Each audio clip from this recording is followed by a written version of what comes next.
Market open ஆனோன்னு நல்லா மேலே போயிருக்கு. பட் இந்த 43,400 அப்படின்ற ஜோனில் மார்க்கெட் ரெசிஸ்டன்ஸ் எடுத்து கீழே ட்ராப் ஆகிருக்கு.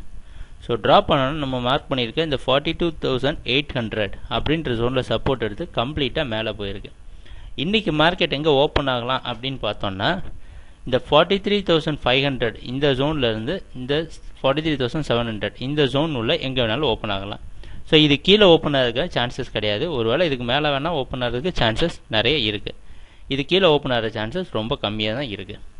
பர்டிகுலராக என்ன பார்க்கணும்னா சில்வருக்கு கோல்டு மார்க்கெட் சப்போர்ட்டிவாக இல்லை. கோல்டு நேற்று ட்ராப் ஆன அளவுக்கு சில்வர் ட்ராப் ஆகலை. சில்வரோட ட்ரெண்டு கரெக்டாக பெர்ஃபெக்டாக அப் ட்ரெண்டில் இருக்குது.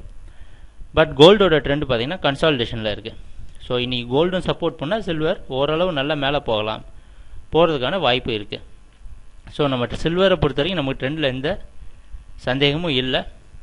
எப்போ ட்ரெண்ட் ரிவர்ஸ் ஆகுனா இந்த 42,800 42,400 இந்த ஜோனை பிரேக் பண்ணி ஏதாவது க்ளோசிங் கீழே வந்ததுன்னா ட்ரெண்ட் ரிவர்ஸ் ஆகிறதுக்கான சான்சஸ் இருக்குது.